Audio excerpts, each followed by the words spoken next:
아침에 눈 뜨면 한숨부터 나옵니다. 오늘이 또 왔구나. 밥 먹고, 약 먹고, 텔레비전 보면서 그냥 살아내며 하루를 보냅니다. 고민하면 더 힘들어지는 것 같아서 어느 순간부터는 평일인지 주말인지도 모를 때도 있습니다. 아무도 전화 안 하고 아무도 찾아오지 않는 하루. 자식들은 자기 인생 사느라 바쁘고 배우자는 나한테 관심도 없고 친구들은 하나둘 멀어지거나 세상을 떠났습니다. 내가 뭘 위해 이렇게 살았지? 평생 가족만을 생각하고 열심히 정신없이 살았습니다. 가족 먹여 살리느라, 자식 뒷바라지하느라, 부모님 모시느라, 당신의 시간, 당신의 돈, 당신의 건강, 당신의 꿈, 모든 걸 다 줬습니다. 그런데 지금 남은 게 뭡니까? 외로움, 허무함, 그리고 나 자신에 대한 혐오. 그게 전부입니다. 독일의 철학자 쇼펜하우어는 이렇게 말했습니다. 타인의 욕망에 끌려다니는 자는 결국 자기 자신을 잃는다. 당신은 자기 자신을 잃었습니다. 내가 뭘 좋아하는지, 내가 뭘 원하는지, 내가 어떻게 살고 싶은지 생각해 보려고도 안 했고, 나도 나를 모릅니다. 조선시대 정약용 선생은 이렇게 말했습니다. 몸을 닦지 않고 가정을 다스릴 수 없다. 수신제가 치국평천하. 들어보셨죠? 제일 먼저가 수신입니다. 나를 먼저 돌보는 겁니다. 그런데 우리는 평생 이 순서를 거꾸로 살았습니다. 가정부터 챙기고, 자식부터 챙기고, 남의 눈치부터 봤습니다. 정작 나 자신은 제일 마지막이었죠. 동양의 정약용이나 서양의 쇼펜하우어나 시대와 문화가 달라도 같은 말을 했습니다. 자기 자신을 먼저 사랑하라. 나를 사랑하지 못한다면 당신은 세상에서 제일 불쌍한 사람입니다. 하지만 오늘부터는 달라질 수 있습니다. 나를 사랑하는 법, 다시 배울 수 있습니다. 늦지 않았습니다. 그 첫 번째 방법은 이겁니다. 하루 30분, 나만을 위한 시간을 만드는 것. 쇼펜하우어는 이렇게 말했습니다. 혼자 있을 수 있는 자만이 진정한 자유를 얻는다. 지금 당신은 혼자 있으면 불안합니다. 생각이 너무 많아지고 후회가 밀려오고 외로움이 엄습합니다. 그래서 텔레비전을 틀고 전화기를 들여다보고 뭐라도 하려고 합니다. 진짜 혼자 있는다는 건 나와 평화롭게 지낸다는 뜻입니다. 나를 마주해도 괜찮고, 나를 생각해도 괜찮고, 나와 함께 있어도 괜찮은 상태. 하루 30분만 시작해 보세요. 텔레비전 끄고, 전화기 내려놓고, 그냥 앉아 있는 겁니다. 처음엔 5분도 못 버티고 뭔가 하고 싶어질 거예요. 괜찮습니다. 평생 나와 마주한 적이 없으니까요. 계속하다 보면 달라집니다. 나와 있는 게 편해집니다. 나 자신과 친해지는 거예요. 정약용 선생도 매일 아침 홀로 앉아 명상했습니다. 그 시간에 자신을 돌아보고 마음을 닦았어요. 이게 나를 사랑하는 첫 번째 방법입니다. 이렇게 나를 사랑하는 법을 이야기하며 실천해 볼 수 있는 방법을 소개해 드리겠습니다. 그럼 이야기를 시작하겠습니다. 두 번째, 내가 진짜 하고 싶은 일 하나를 시작하세요. 지금 당신에게 물어봅니다.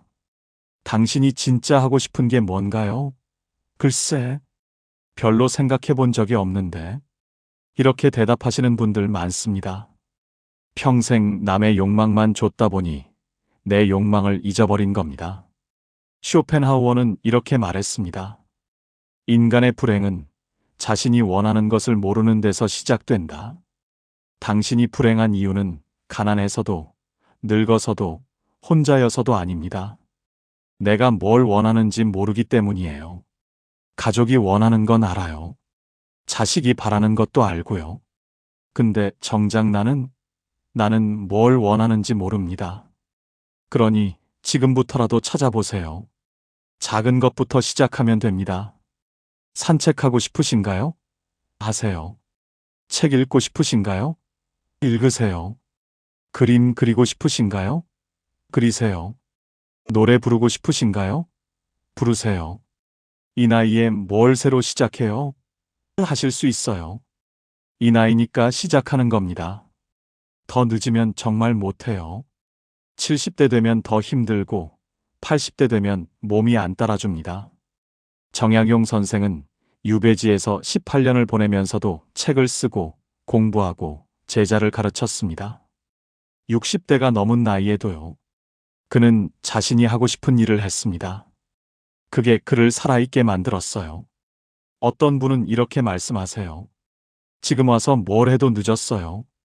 늦지 않았습니다. 정약용 선생은 57세에 유배를 갔습니다. 그 나이에 모든 걸 잃었어요. 하지만 그곳에서 500여 권의 책을 썼습니다. 조선 최고의 학문을 완성했어요. 나이는 핑계가 될 수 없습니다. 중요한 건 시작하는 겁니다. 하루 30분이라도 좋습니다. 나를 위한 일을 하세요. 내가 좋아하는 일을 하세요.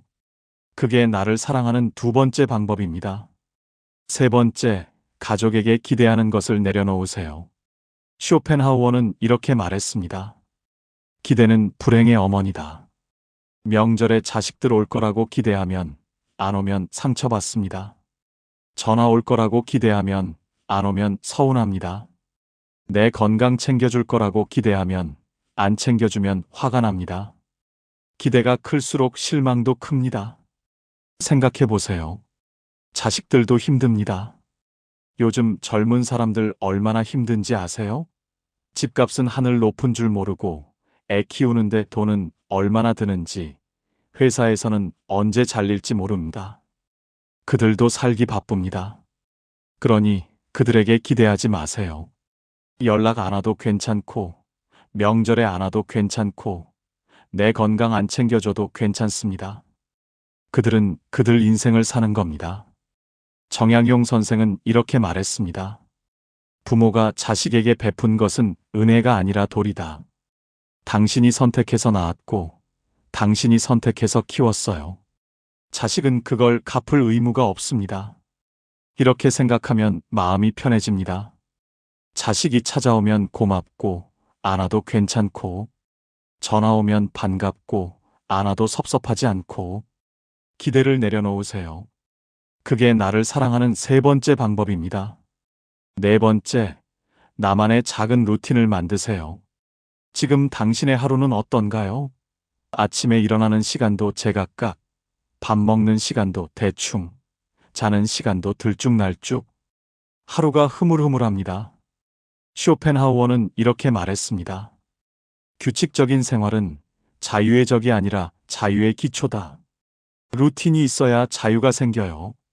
기본적인 것들이 자동으로 돌아가니까 머리가 편해지고 그 여유 시간에 진짜 하고 싶은 걸 할 수 있는 겁니다. 매일 아침 7시에 일어나서 창문 열고 바람 쐬고 물 한 잔 마시고 30분 산책하고 8시에 아침 먹고 이렇게 루틴이 정해져 있으면 오전이 저절로 굴러가요. 루틴은 건강에도 좋아요. 몸이 같은 시간에 같은 걸 하면 적응을 합니다. 소화도 잘 되고 잠도 잘 오고 기력도 생깁니다. 정약용 선생도 규칙적인 생활을 했습니다. 매일 같은 시간에 일어나고 같은 시간에 공부하고 같은 시간에 잠들었습니다. 유배지에서도 그 루틴을 지켰어요. 그게 그의 삶을 지탱한 힘이었습니다.